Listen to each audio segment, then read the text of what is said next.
Of financial statements ह्या chapter मधला आता आपण पाहतोय तो tools for financial statement analysis हा भाग आपण आता करतोय.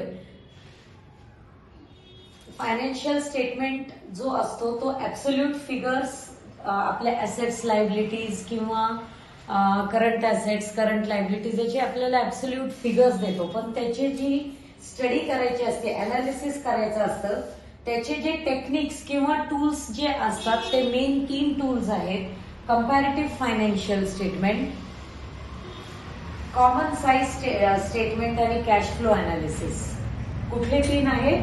द मेन टूल्स और techniques of financial analysis are comparative financial statement, common size statement आणि कॅश फ्लो अनालिसिस. त्यातलं कंपॅरेटिव्ह फायनान्शियल स्टेटमेंट हा आपण स्टार्टिंगला बघू. तिन्ही पण वेगवेगळे आहेत, एका पाठोपाठ एक आपण करू. त्यातला पहिला जो आहे तो आहे comparative financial statement. Comparative financial statement मधले पण 2 प्रकार असतात, कंपॅरेटिव्ह बॅलन्स शीट आणि कंपॅरेटिव्ह इन्कम स्टेटमेंट. कशा कशाचं कंपॅरेटिव्ह या शब्दातच सगळं आलंय. कंपॅरेटिव्ह म्हणजे कंपॅरिझन करणं. कशाचं कंपॅरिझन करायचं? बॅलन्स शीटचं किंवा इन्कम स्टेटमेंट. जेव्हा आपण म्हणतो तेव्हा इन्कम स्टेटमेंट म्हणजे जी आपण व्हर्टिकल ट्रेडिंग P&L अकाउंट केला होता, इन्कम स्टेटमेंट केला होता, त्याचं कंपॅरिझन करणं. व्हर्टिकल बॅलन्स शीट म्हणजे सुद्धा काय असतं की थोडक्यात आपण जी बनवते तीच बॅलन्स शीट जी आपण हॉरिझॉन्टली रिप्रेझेंट करतो की एका बाजूला लायबिलिटी आणि एका बाजूला ऍसेट्स, त्याच्याऐवजी आपण ही व्हर्टिकली म्हणजे एका खाली एक प्रेझेंट करतो. तर याचं कंपॅरिझन करणं म्हणजेच थोडक्यात फॉर एक्झाम्पल इन शॉर्ट जर सांगायला गेलं तर जर आपण आपलाच स्वतःचं कंपॅरिझन आपल्या रिझल्ट आलाय असं समजून चला. एक आहे तुमचा मिड टर्म एक्झाम म्हणजे दिवाळीच्या अगोदर जी टर्मिनल होती समजा, तो एक रिझल्ट आणि प्रिलिमचा एक रिझल्ट, किंवा असे ज्या वेळेला आपण 2 रिझल्ट की आपल्यामध्ये किती प्रगती झाली, कुठल्या सब्जेक्टमध्ये किती मार्क मिळाले, तर आपण आपलेच 2 रिझल्ट कम्पेअर करतो. तिथं फरक असतो, एक आधी झालेली एक्झाम, एक नंतर. म्हणजे फरक कुठं पडला? पिरियडमध्ये फरक पडला. सेम वे जेव्हा आपण बॅलन्स शीट कम्पेअर करतो त्यावेळेला बॅलन्स शीट एक मागच्या वर्षीची घेतली जाते आणि एक करंट इयरची घेतली जाते. आणि ज्या वेळेला आपण ही दोन्ही कम्पेअर करतो तर पिरियड मधला बरोबर 1 वर्षाचा मध्ये गॅप असतो. त्यातनं आपण काय केलं, आपल्या सगळ्या गोष्टीमध्ये इन्क्रीज झाले, डिक्रीज झाले. जर आपली बॅलन्स शीट जर आपण कम्पेअर करत असू तर ऍसेट्स मध्ये काय फरक पडलाय किंवा लायबिलिटीज मध्ये काय चेंज झालाय, तो किती काय पद्धतीने आहे, पॉझिटिव्ह चेंज आहे का नेगेटिव्ह चेंज आहे, किती पर्सेंट मध्ये चेंज झालाय, ह्या सगळ्या गोष्टी स्टडी करणं, अॅनालाइज करणं, त्याच्यासाठी लागतो आपल्याला कंपॅरेटिव्ह फायनान्शियल स्टेटमेंट. आणि त्यातला प्रकार एक पहिला म्हणजे कंपॅरेटिव्ह बॅलन्स शीट. तर तो बॅलन्स शीट आपण प्रॉब्लेमच्या मार्फत समजून घेऊया. Page number 352, sum number 5. Following is the balance sheet of Varun company limited on 31st of March 19 and 31st of March 20. त्यांनी असे 2 बॅलन्स शीट्स आपल्याला दिलेले आहेत की ज्याच्यामध्ये share capital, reserve and surplus, secured loans, unsecured loans and current liabilities अशी liability साईडला आहे अँड ऍसेट साईडला आहे फिक्स्ड ऍसेट्स, इन्व्हेस्टमेंट आणि करंट ऍसेट्स. तर आपण करतो काय, पहिले व्हर्टिकल फॉर्म मध्ये सगळं लिहून घेतो. बॅलन्स शीट ही व्हर्टिकल फॉर्म मध्ये लिहून घेतो की सोर्सेस ऑफ फंड्स, त्यात येतं share capital, reserve and surplus, या दोन्हीची टोटल नेटवर्क. बॉरोड फंड्स म्हणजे आपण जो फंड्स गोळा केलाय तो कुठून तरी लोन घेऊन, सो सेक्युअर्ड लोन्स आणि अनसेक्युअर्ड लोन्स, या दोन्हीची टोटल झाली total borrowed fund, secured plus unsecured. आता हे net worth plus total borrowed funds म्हणजे झाला माझ्याकडे total funds available. Total funds माझ्याकडे अवेलेबिलिटी कुठनं झाली, इथनं एक सोर्सेस ऑफ फंड्स म्हणजे share capital, owners capital, reserve and surplus, ही दोन्ही मिळून नेटवर्क आणि बॉरोड कॅपिटल, ह्या 2 पद्धतीने मी जे गोळा केलेली फंड्स आहेत ती टोटल. हेच गोळा केलेले फंड्स मी कुठं वापरले म्हणजे ऍप्लिकेशन ऑफ फंड्स. कुठं वापरले? फिक्स्ड ऍसेट्स, इन्व्हेस्टमेंट आणि वर्किंग कॅपिटल. वर्किंग कॅपिटल काय असतं तर working capital is current assets minus current liabilities. हे झालं आपलं वर्किंग कॅपिटल. हे तिन्ही ज्या वेळेला ऍड करतो तर ते होतं टोटल फंड्स अप्लाइड, म्हणजेच fixed assets plus investment plus working capital. हा झाला format of vertical balance sheet.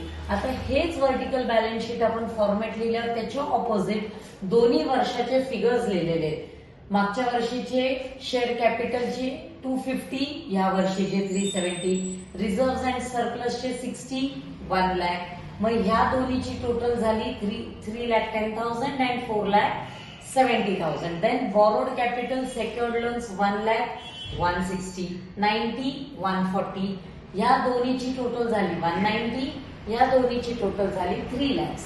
मग ज्या वेळेला आपण टोटल फंड्स अवेलेबल काढतो त्यावेळेला 3,10,000 प्लस 1,90,000 इज 5 lakh. ही माझी मागच्या वर्षीची अवेलेबिलिटी होती. या वर्षीची 4,70,000 plus 3 lakh 7,70,000. Same way fixed ऍसेट्सच्या दोन्ही फिगर, इन्व्हेस्टमेंटच्या दोन्ही फिगर्स, करंट ऍसेट्सच्या दोन्ही फिगर्स, करंट लायबिलिटीजच्या दोन्ही फिगर्स, आणि वर्किंग कॅपिटल काढताना आपण लिहिलं current assets minus current liability, म्हणजे 1,30,000 minus 1 lakh is 30,000, 1,20,000 minus 90,000 is 30,000. हे झालं आपलं वर्किंग कॅपिटल काढलेली फिगर. आता ह्या ऍसेट मधलं चेंज, टोटल फंड्स अवेलेबिलिटी आपण काय केली, मग fixed assets 350, investment 120 plus 30, 5 lakh मागच्या वर्षी आपण अप्लाय केले होते. या वर्षी 570 प्लस 170 प्लस 30, 770 या वर्षी आपण अप्लाय केले. हे सगळं केल्यावर हा लास्ट फिगर जो येतो हा आपल्याला जो ज्याच्यासाठी इतकं सगळं लिहिलंय की कंपॅरिझन करून आलेला ऍब्सोल्यूट चेंज, हा इथं आपल्याला दिसतो इन फिगर्स, की मागच्या वर्षीच्या तुलनेमध्ये ह्या वर्षी काय बदल झालाय.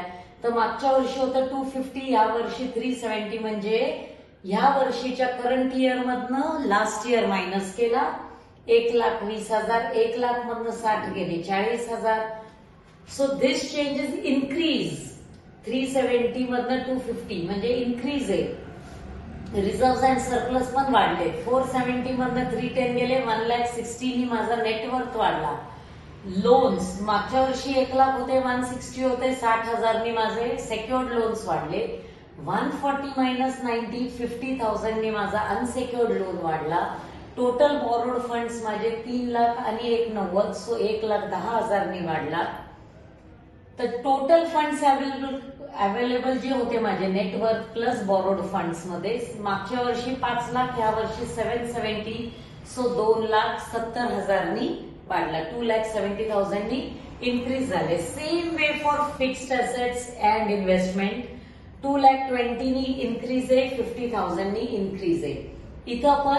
इथं थोडासा डिफरन्स आहे. मागच्या वर्षी करंट ऍसेट्स माझे 130 होते, या वर्षी 120 आहेत, म्हणजे 10,000 डिक्रीज झालाय. 120 minus 130 is minus 10,000. Minus sign अशी आपण ब्रॅकेटने डिनोट करतो इथं बॅलन्स शीट्स मध्ये. सो मायनस 10,000 झालाय, डिक्रीज झालेला आहे. Same way for current liabilities मागच्या वर्षी 1 लाख होते, या वर्षी 90,000 आहेत.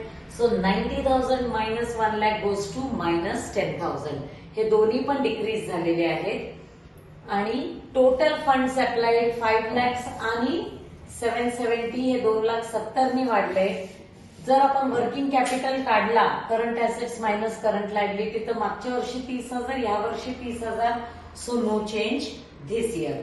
आता हे जे ऍब्सोल्यूट चेंजचे फिगर्स आहेत हे फिगर्स मध्ये आपण कधी दाखवत नाही, आपल्याला लागतो पर्सेंटेज चेंज.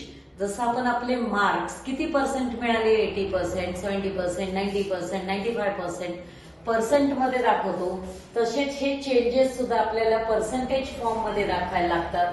त्याच्यासाठी फॉर्म्युला येतो percentage of change is equal to amount of absolute change, म्हणजे हा column, upon amount of previous change म्हणजे मागच्या वर्षीच्या कॉलम मधले फिगर, मल्टिप्लाइड बाय 100. सो जर आपण एक उदाहरण घेतलं शेअर कॅपिटलचं तर ऍब्सोल्यूट चेंज आहे 1,20,000. मागच्या वर्षीची फिगर आहे 2,50,000, so 1,20,000 upon 2,50,000. multiplied by 100 goes to 48%. हे कितीला जातं आपल्याला?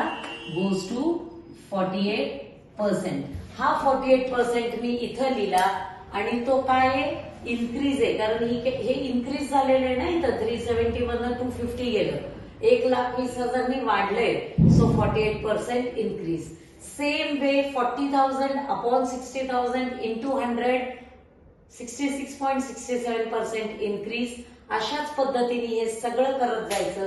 इथं डिक्रीज येतो कारण ऍब्सोल्यूट चेंज हा मायनस मध्ये आलेला आन्सर आहे. So this is 7.69 decrease, 10% decrease and overall total funds available आणि अप्लाइड दोन्ही सेम येतं 54.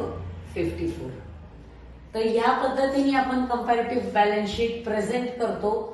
इथपर्यंतचं सेक्शन तर अख्खा क्वेश्चन फॉर्म मध्ये असतो. आपल्याला करायचंय हे 2 फॉर्म्स फक्त. Column current year minus last year या पद्धतीने येतो ऍब्सोल्यूट चेंज, आणि पर्सेंटेज चेंज हा formula amount of absolute change upon amount of previous year into 100 ह्या पद्धतीने पर्सेंटेज काढायचा. इन्क्रीज असेल तर इन्क्रीज लिहायचं, डिक्रीज असेल तर डिक्रीज लिहायचं.